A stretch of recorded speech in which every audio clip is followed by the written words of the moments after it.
What's up, YouTube? AK for the Nerdbois here. I just wanted to do a video for you guys regarding Steven Universe Future. For people who don't know, I'm actually a pretty big fan of Steven Universe. A little bit of backstory. Before we get started, this will have spoilers for Steven Universe Future. I cannot stress that enough. If you do not want to hear spoilers for Steven Universe Future, please just leave, go watch it, and then come back. Anyway, Steven Universe Future. A little bit of backstory about how I became a fan. My fiance's nephew, so you might as well could say my nephew, came through. I think we were still living in our first apartment at the time with me and her. And he started watching this random cartoon. I think I was all of maybe, because Steven Universe was running for a while now. I think I was all of maybe 24, maybe 23, something like that. And I'm some would call a big kid. So I decided to sit down and watch it. I didn't think nothing of it. Every time he would come over, he would watch the newest one, because I think at the time his parents didn't have cable at the time or something like that. So he will always watch Steven Universe over our house. And we got to the episode where Jasper showed up and Garnet fused and unfused, and we saw Ruby and Sapphire. And then after that, I was hooked. I'll say this much. I am a 27-year-old heterosexual male, and I by no means identify anything with the LGBTQ I guess you could say plus community, but I would like to consider myself an ally. And by me saying that, I'm saying that to say this. To quote a YouTuber who just put out a really good video about the Proud Family, Toon Tariq, I think that's how he pronounces his name, but he's a really good YouTuber. Go check him out. He said something that really resonated with me. A good story will be can have you really identify with a person regardless to whether or not you belong to that demographic. And I say that to say this. The story of Steven Universe, and I say it all the time, I said it on Facebook right after I watched the finale. This cartoon has no reason being this damn good. Everything from the Rose reveal, which I mean a lot of people already predicted, to the just how human these lesbian space rocks are. It's just it's one of those things where it's like Amazing World of Gumball. It's written for kids, but it also has the adults in mind. I do like a lot of what Rebecca shoulda did for the show, and that's not just to say that hey, it's really good. You should like it's really brings up a lot of different ideals and stuff that you could possibly talk to your kids about.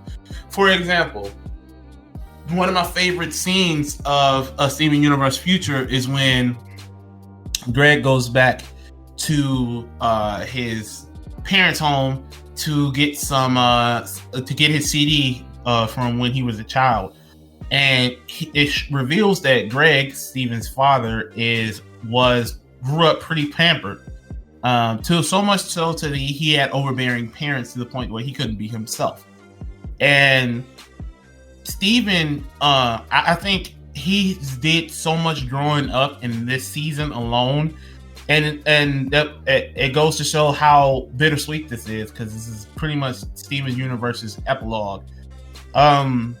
Steven grew up so much without such a structural home bringing that he kind of wanted that, and he never really got to meet his dad's side of the family aside from like his uncle at that one episode when they was at the barnyard. But like Steven was like, yo, I understand that they were overbearing for you, but why did you not feel the need to introduce me to my potential grandparents and my grandparents? And why is it so fair that nobody thinks about it? And the fact that he compared his dad to his mom, which in season 1, Rose Quartz, aka Pink Diamond, was put up as this paragon of goodness, and then the more we get into it, you realize she was just a big child too. I can relate to that on the level that I grew up with my mom's side of the family, but I really didn't know my dad's side of the family aside from my grandparents, a couple of aunties, and maybe a cousin or two. But I have a whole side of my family that I have no idea about. And here I am, 27, being 28 in September, and I don't know what's going on with that. It's such a good thing you can relate to. Another one of the episodes that stood out to me was when Steven came to the conclusion that he wanted to marry Connie.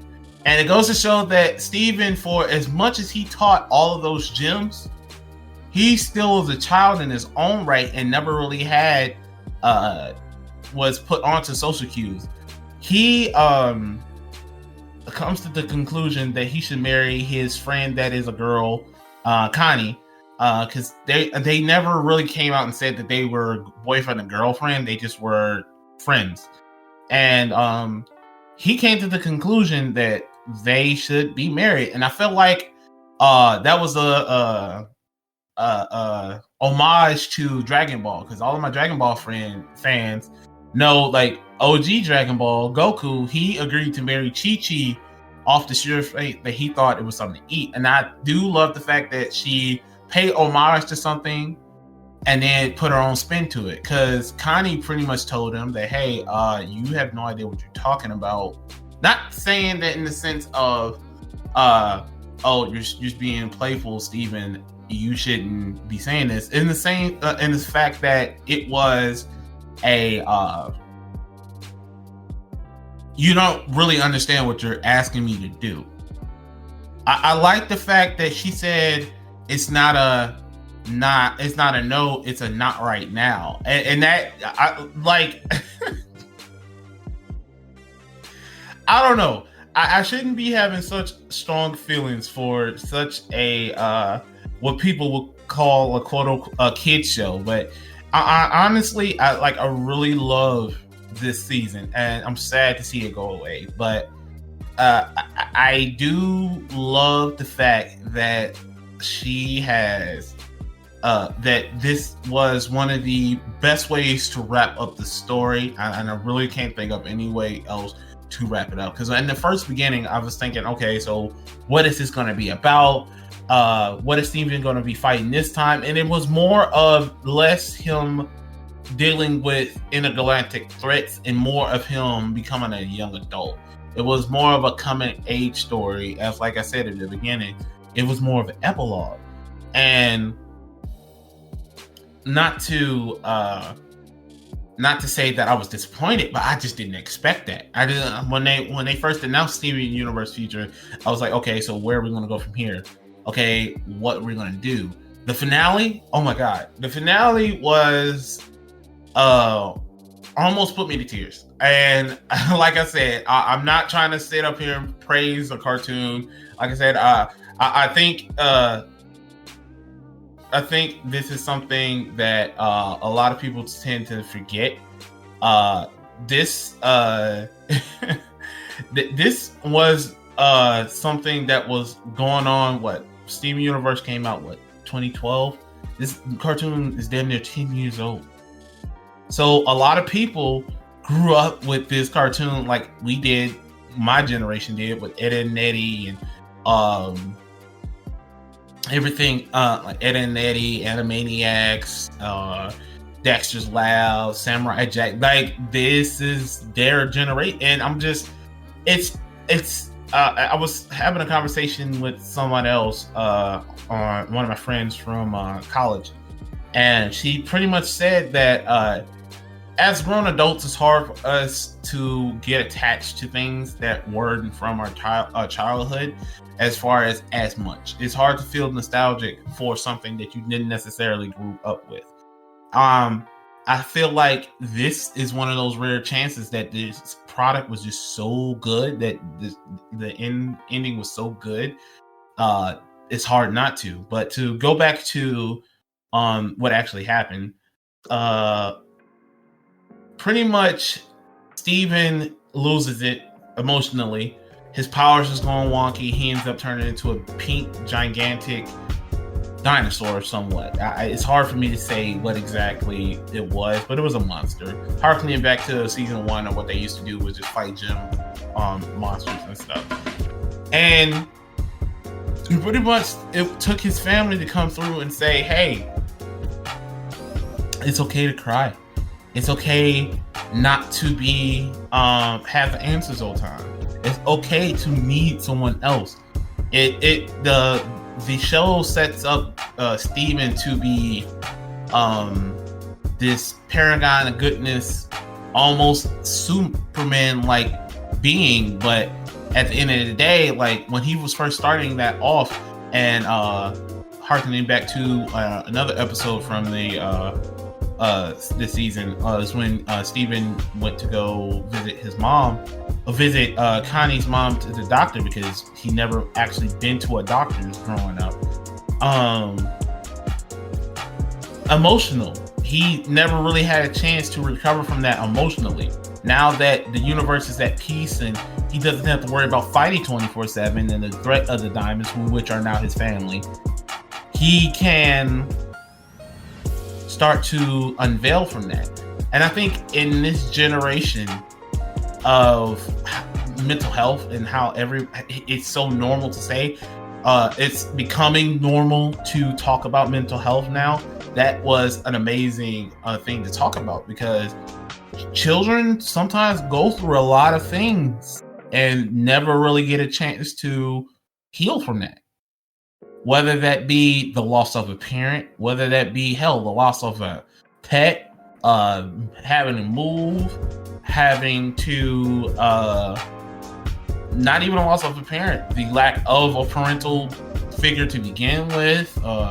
It shows that there's a different side to that. I don't really see too many other cartoons touching on that. And I can't praise Rebecca Sugar enough for what she did for the story. To be honest with you, I really think that this was one of the best cartoons to come out in the past decade. When my nephew becomes around my age, I expect him to think of Steven Universe to the same way that I look at a Ed and Eddie or a Samurai Jack, to put it on the same type of pedestal. And I'm glad that I was able to put aside judging something that shouldn't, and we're in a day and age now where the idea of cartoons only being for kids is slowly starting to die out. There are so many people on YouTube and everywhere else where they just appreciate the medium of animation as a whole. And not to say that that's the type of YouTuber I want to be, but I just wanted my channel to be, hey, I feel like talking about a cartoon today. Hey, I feel like talking about video games today. Of course, we're always going to do the Nerdcast for as long as I can keep it going and as long as people are interested. But given what's going on right now in the world, I feel like this is one of the best times to express yourself in any type of way that you can. And I really feel like I want to sing the praises of Steven Universe Future, or Steven Universe, or the Universe crew as they call themselves as a whole. I recommend the series as a whole. I think it's on Hulu. I'm not entirely sure. But if I was to give Steven Universe Future a grade, now granted, I just finished watching this not even a week ago, so it's still fresh in my mind. And sometimes you grade to make change, but as of right now, I would give Steven Universe like a good 8 out of 10. But the only thing I didn't like is the fact that they didn't let us see. I didn't like the fact that they didn't let us see Greg's parents, because I feel like Steven would have benefited from knowing who his grandparents were. I also feel like it would have been better if there was another way to wrap up the whole Rose Quartz thing. Like if there was a way for Steven to actually interact with her and finally put that. Like, I know we had something like that in previous seasons where he was in. I forget exactly where he was at, where he talked to like an illusion of her. But I feel like he needed to meet her and finally bury the hatchet with her, because he went from admiring her and wanting to be just like her when she was Rose Quartz, and I feel like as soon as she became Pink Diamond to him, she became that parent that you never want to talk about, that one that you feel like it's kind of harkening back to my own experience again. It's kind of like how you look at when you think of your kids, when you think of your parents as kids, you look at them as superheroes, something they can't do anything wrong. And then once you get older, you start to realize that they're human too. And you start to realize that they make mistakes too. You start to realize that they, for lack of a better term, can fuck up too. And I love the fact that this was pretty much a coming of age story. I really don't have much else to say as far as Steven Universe goes. I do think that this is a really good show, and I do recommend it. As I stated before, this is one of those shows. I think it's on Hulu. I think it's on demand for free as of right now, but you know how that goes. But if you've never watched any episodes of Steven Universe, AK highly recommends it. Must watch, especially given the situation right now and you're running out of stuff to watch. Why not? I really look forward to Rebecca Sugar and the crew of whatever else they can really wherever else they come through in their endeavors. I know Rebecca Sugar used to work on Adventure Time before this, so she has a pedigree now, especially with now Steven Universe under her belt. It's sad to see them go, but I highly recommend this show. I think that's all I got for now. I've been rambling on, and if you can't tell, it should be clearly obvious. I didn't do no script for this, so I'm gonna start checking out more episodes and stuff, and me just giving my commentary on things, just to get more content on for the channel. But hey, this is AK from the Nerdbois. We will be having a podcast this week, so look out for that. That should be coming up on this coming Sunday. I want to say like the 12th. We should have a podcast for you guys up on YouTube and everything else. But please, if you would like, just give this a like and share it with friends. And maybe come check out our podcast. It's on everything from iHeartRadio to Spotify, to Apple Music. It's on everything. So, and we do upload a video version on YouTube. So, I'm done. I think I'm done rambling. I'm done saying for the 13th million time. But this is AK from the Nerdbois, and we out of here.